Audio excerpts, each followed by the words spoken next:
And so really in this passage, what Jesus is saying, and especially as he's nailed this lawyer to a corner and putting forth this illustration of a Samaritan, one that the lawyer would have hated in great ways, this is not motivation from guilt. This is motivation literally from a changed heart. What Jesus was doing, he was saying, you've got to change your heart here. This is a heart issue. This isn't just about social justice and doing what is right. This is about a heart issue here. And what Jesus did in this portrait here, the lawyer, don't miss this. The lawyer asked, "Who is my neighbor?" And Jesus flips the argument upside down and says, "I'm not going to answer that. I'm going to tell you how to be a good neighbor." Did you catch that? Jesus was asked the question, "Who is your neighbor?" And in the parable of the Good Samaritan, we learn that Jesus really answered it by telling the lawyer. He told the lawyer how to be a good neighbor. Compassion, sacrifice, risk. All rooted in love. All rooted in a changed heart. Something that only Jesus has done for you and for me. And so that brings me back to James. So go back to James 2. And real quickly, let me show you a few things in that text related even to the parable of the Good Samaritan, what we need to learn from James related to faith and works.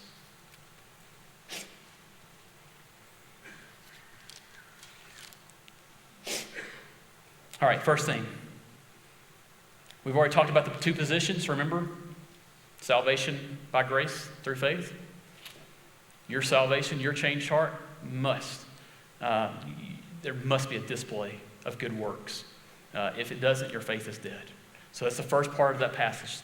We're going to kind of break this up into two by twos. And so the first thing I want you to see is two warnings. Two warnings. If a brother or sister is poorly clothed and lacking in food, and one of them says, and one of you says to them, "Go in peace, be warmed and filled," without giving them the things needed for the body, what good is that? So also by faith by itself, if it does not have works, is dead. First warning, you have to have compassion on your neighbor. Your faith must drive your care for others. What James is warning you and me about is false compassion. False compassion here. And I will tell you, I shared with Mindy maybe a week or so ago that God is continuing to convict me. There's no really other way. To want to change my heart related to the poor. You see the poor in the parable of the Good Samaritan, the one who is in deep need. You see it here as well. And I will tell you what happened when I read this text, because I'm going to expose my heart to you just a little bit, and where God quickly came in and said, "No, you're not thinking about this right." And so in this illustration of this false compassion here, James talks about a brother or sister that is poorly clothed and lacking in daily food, and ignoring that brother or sister in your midst. And the response here is if you say this, if you say, "Go in peace, be warmed and be filled," without giving them the things needed for the body, what good is that? And I read that originally. Listen, this is where God just grabbed my heart and said, "Nope, I'm going to change that." I read that and I was like, "Well, I never said that to anybody." I don't think I've looked at you in the eye and you, my brother and sister, and said, "Go warm and be filled," when you had a need. I hope that I haven't. But here's where Jesus came in and said, "Here's where you've done it. your brother and your sister is your family. Let's look at it from this aspect. Again, another reason I showed you this video. Your family, the family of God, is not just the people who are sitting around you right now. The people that you see week in and week out in this church. Your brothers and sisters are across the world. Your brothers and sisters are across this nation. And when God said that, I was like, oh. When I ignore the poor, my brothers and sisters who are all over the world, and I don't do something, and I don't sacrifice and risk for them, my non-response is go warm and be filled. And I can tell you, Lord, broke my heart over that.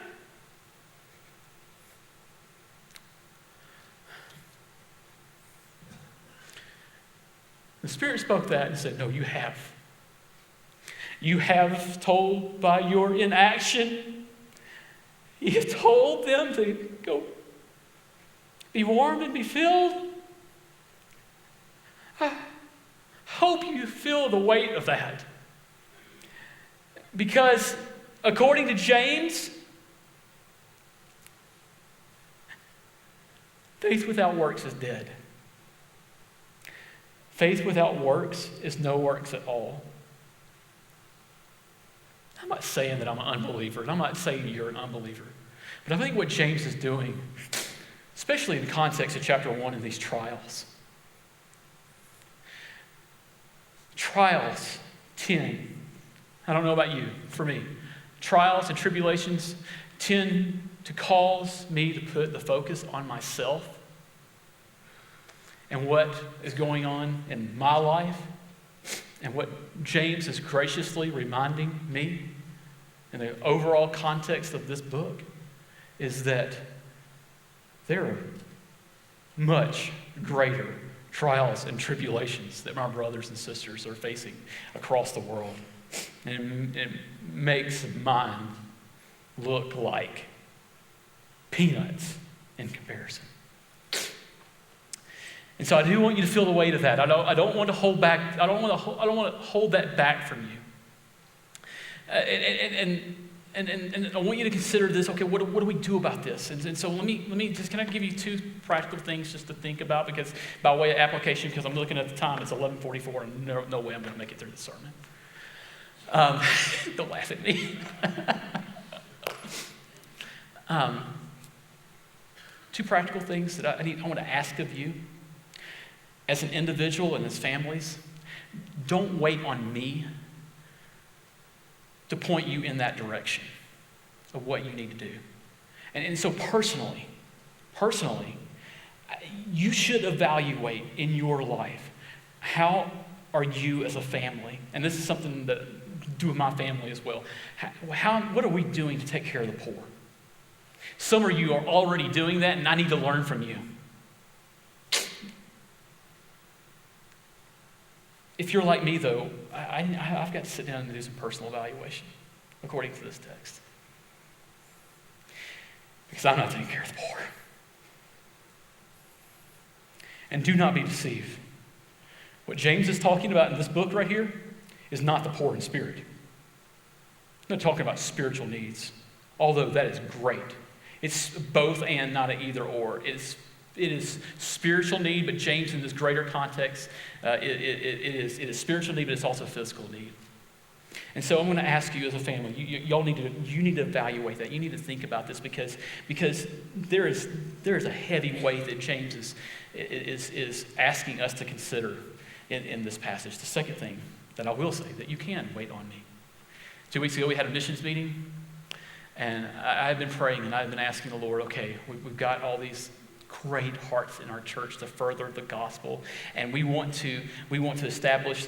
I wish I don't have time to go through all the directives, but we want to establish long-term relationships, and we want to come alongside of those individuals who are already boots on the ground, and we want to help them.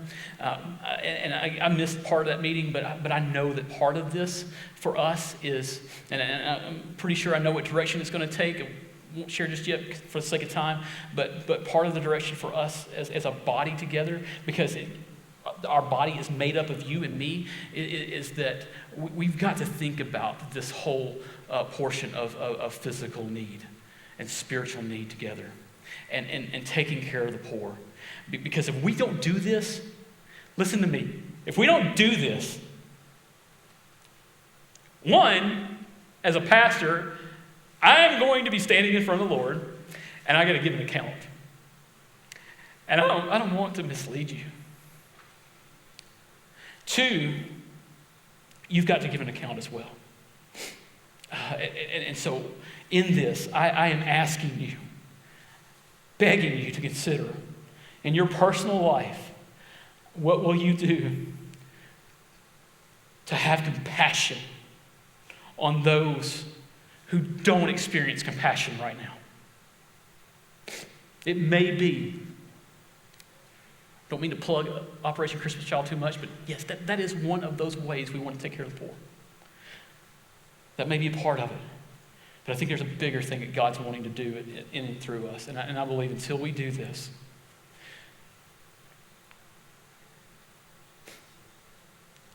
I don't want to stand. I don't want to stand before the Lord personally right now. We live in a city. We live in a city that is incredible. And there is so much to do. And there are so many ways to get distracted. There are ways that there are ways that I take the resources that God has given me, that I need to redirect them to the poor. And so, will you consider that for me? Will you? Thank you.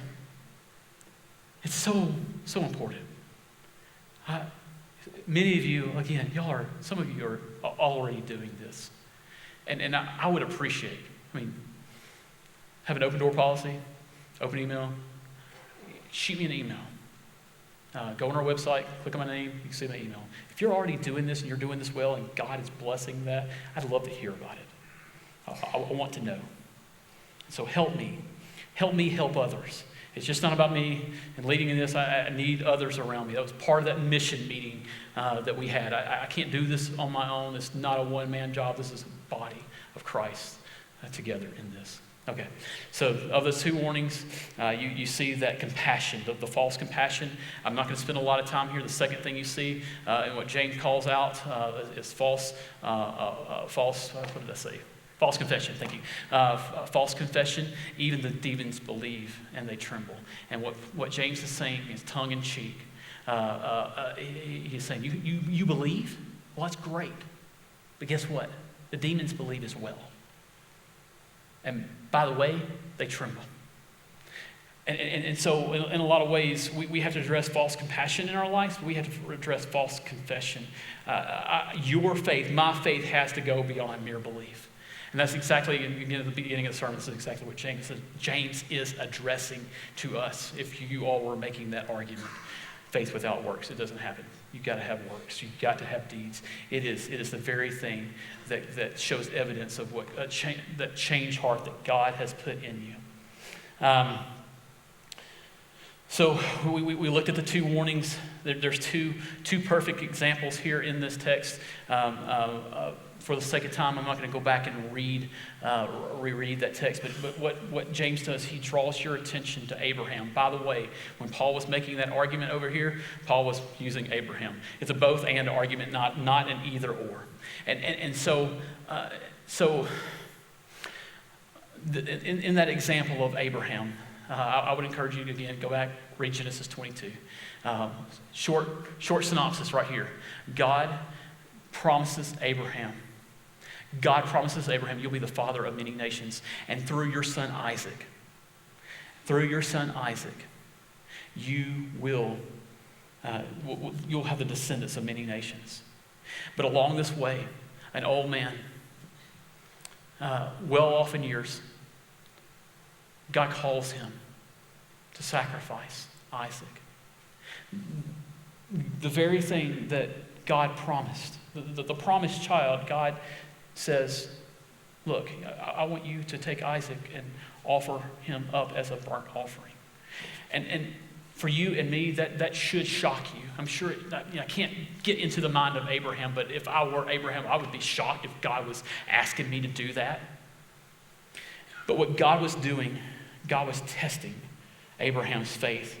This is all in the context of the greater context of the book of James.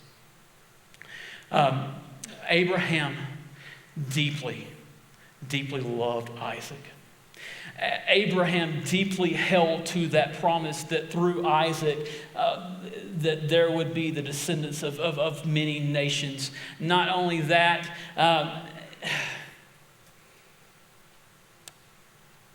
we see in this portrait that above all things, Abraham deeply feared or revered God. Because what he did, he went in obedience and he went up to that mountain and he left his men behind him and said, me and the child are going to go up to that mountain and listen to what he says in Genesis 22. We will come back to you. Do not miss the plural portion of how Abraham was displaying his faith. Book of Hebrews talks about Abraham in this way, that Abraham knew that whatever took place there, that God was still able to raise Isaac from the dead, that God had the power of death. And so in this great example of Abraham, he goes up and he puts Isaac on the altar, ties him, prepares everything, and pulls the knife. And just as he is about to sacrifice, just about the time he was about to sacrifice, Isaac on that altar looks up, and guess what? Many of you already know. God had provided a ram. God provided the sacrifice. Deeply rooted in this faith and works, and the reason I believe that James turned back and used this example of Abraham is that it should draw your attention, it should draw my attention, that faith requires sacrifice. Faith requires sacrifice, that your faith through works must involve sacrifice. And again, don't miss the portrait of how Abraham deeply loved Isaac. Don't miss the portrait of how Abraham deeply held to those promises of God. But even God looked down and said, Abraham, Abraham, stop. For I know that you fear me, seeing that you have not withheld your son, your only son, from me. Second thing, second illustration that James uses in this passage, he uses the picture of Rahab in Joshua chapter 2 and how she risked her life. Rahab had heard, many of the people had heard about the nation of Israel and how they were conquering cities. And the spies were sent into Jericho. Rahab takes them into the house and basically gives them care. And she could have lost her life for that. I mean, she literally, for Jericho, she invited the enemy into her house, and she provided stay for them. And not only that, when she hid them, and the officials of the city found out that these spies were in their city and went to Rahab, Rahab said, "Oh, I've sent them on. They're gone," knowing good and well that they were hidden. And that portrait is just that risk